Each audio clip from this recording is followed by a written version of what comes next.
Hello mga farmers, magandang hapon sa inyong lahat.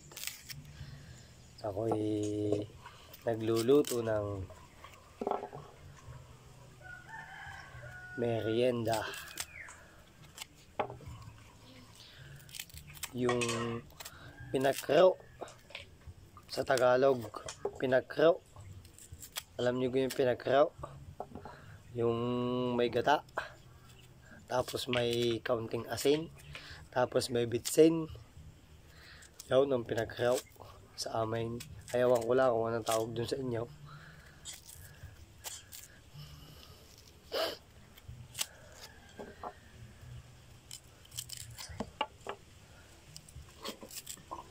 Pero masarap din itong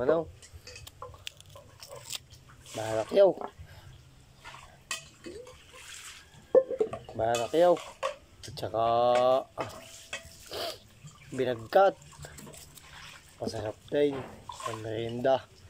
Yan. Yung pinagkraw, diba, yan. Ito ay ating bibiakin sa gitna. Tapos bibiakin natin sa gitna. Yan.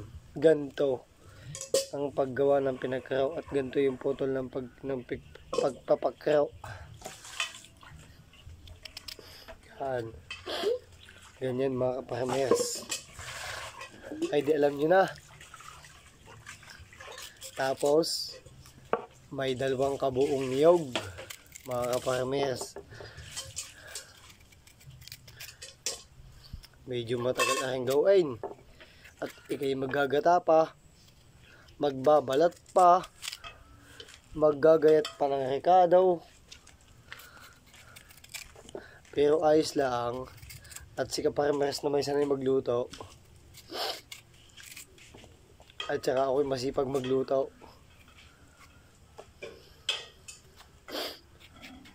Kahit ano ay niluluto ko. Pati bayo ko. Masarap ang bayo ko. Mga kaparmers. Yan. Follow nyo lang si kaparmers. Madami kayong matututunan sa akin na mga luto at saka sa pagbubukid. Sa mga gusto pang manood ng aking video, follow nyo lang ako, si kaparmers ng Limbon, Sariaya, Quezon. Huwag tayo mahihiya mag-follow at palagi nyo nakikita yung poging kaparmers. Yan. Ganyan lang mga farmers. Ayan nilalagay ko dito sa batiyang ito. Yan. Na may tubig. At para malinis mga farmers. Medyo mabilis lang pala magbalat. Ay, dahan-dahan lang magbalat. Baka mataga naman ang kamay at hindi makapagbukid. Alam ko mga busy kayo ngayon. Kung ano nung pinagagawa ninyo sa mga trabaho ninyo, sa pamilya ninyo, ay enjoy lang kayo sa mga ginagawa ninyo at ako enjoy lang din sa aking pinagagawa sa bukid at madaming pagkain din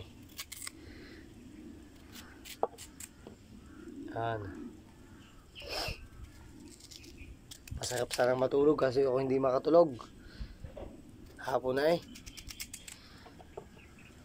Ang ginawa ko ay nagluto na lang ako na yung pinagkraw. Yan.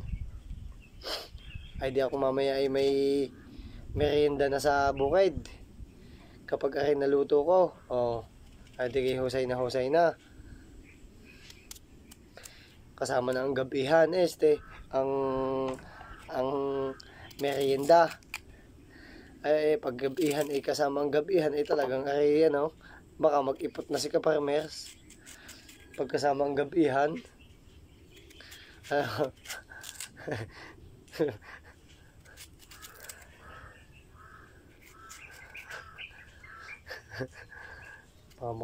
Hindi na makalabas ang dumi. aba ay masustansya aking pinakraw. Alam nyo ba ganun ako'y bata pa ay malimit kami magluto na ng aking mga inay at ang aking mga kapatid. Hanggang sa napapasama na sa maghapon.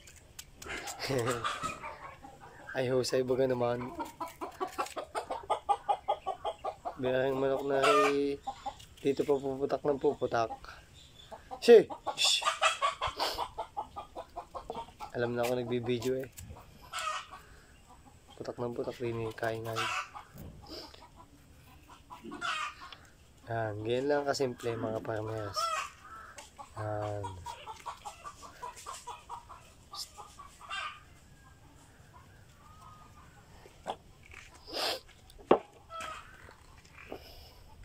Ay, ako'y mayroon ditong kakaibang papaya. Oh.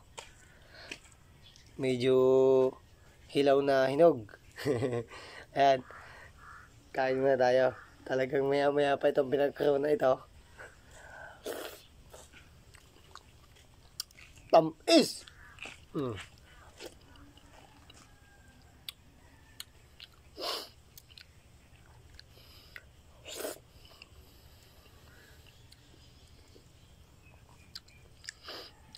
Wala eh, nagutom na eh. Katagal na kayong pinagkaroon na eh, malutuin.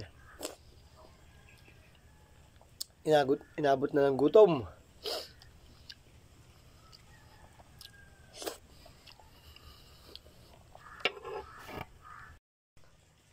Ayan mga kaparmers, medyo patapos na tayo.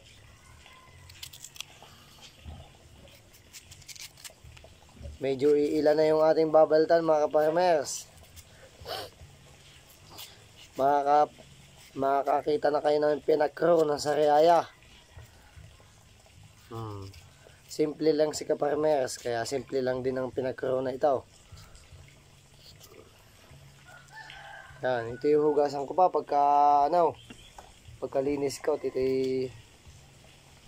para naman tayo iwas sa sakit. Yan.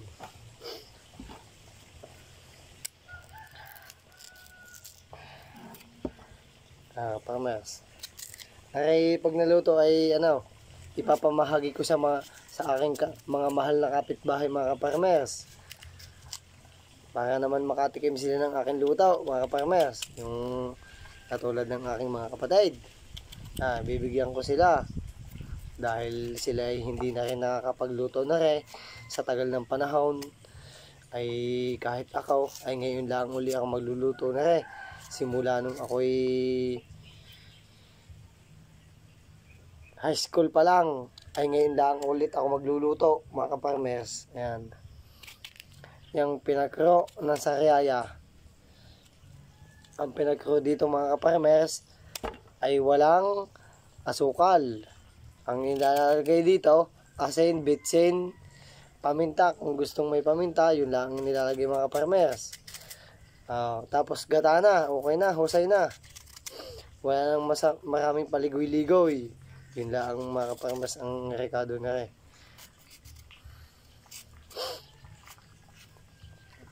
Napakasimple lang magbalat.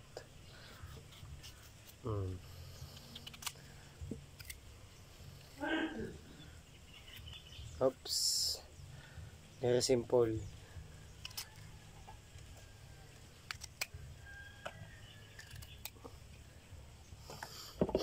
Okay na mga farmers. Ayan. Papakita ko sa inyo yung aking ginayat kung paano ko ginayat. Ayan mga farmers. Ganito lang kaliliit mga kaparmers ang gayat. Ayan. Yan. Ganito. Medyo may malalaking iba. Ayan. Tapos na. Ang next step natin mga kaparmers ay gagataan natin ang niyog. Ayan. Mga kaparmers. Gagatain na natin yung niyog at lalagyan natin ng tubig. Mano-mano lang ang paggagago. Mano-mano lang mga kaparmers ang aking paggagata. At syempre malinis ng aking kamay.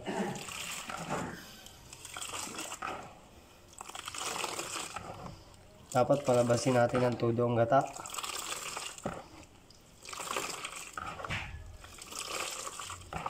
Yan. Siyempre, malakas si ka-farmers tumisil para lumabas ang gata. Yan mga farmers.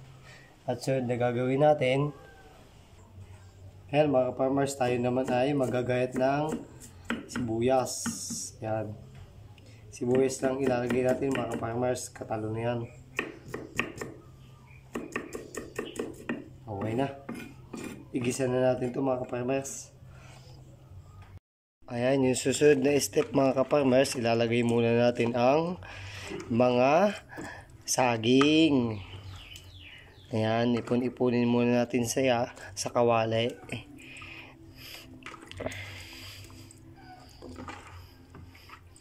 Ay, pinag-crow ng sariyaya. Ayan. Pagkatapos yan, lalagyan natin mga farmers ng, ayan mga farmers, lalagyan natin ang gata. Ayan. Sunod, lalagyan natin siya mga farmers ng bawang. Sunod na ilalagay natin mga farmers ay asin. At ayan na nga mga farmers, malapit na akong kumain ng aking siroy o pinag-crow. Ayan. Yummy yummy. Ayan mga farmers, luto na ang aking pinag-crow o siroy. Ayan, sasandok na tayo.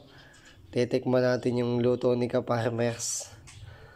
Ayan mga farmers. Ayan, konti lang. Okay na yan. Ayan mga farmers, luto na yung aking siroy o pinag-crow. Tikman natin. Sarap.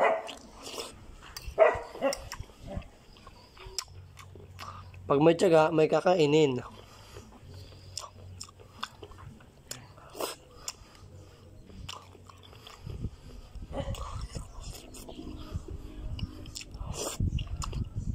Namiss ko talaga to.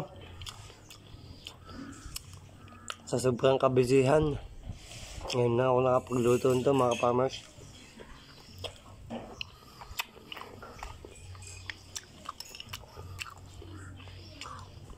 Ayan, kain tayo mga farmers. Sinong marunong magluto sa inyo nito? At sinong nakatikim na sa inyo nito ng siroy na ito? Ayan. Paano? Hanggang din nila lang ang aking video. Ay, kung sino pang gustong manood ng aking mga video, ay follow nyo lang si ka-farmers. Have a nice day.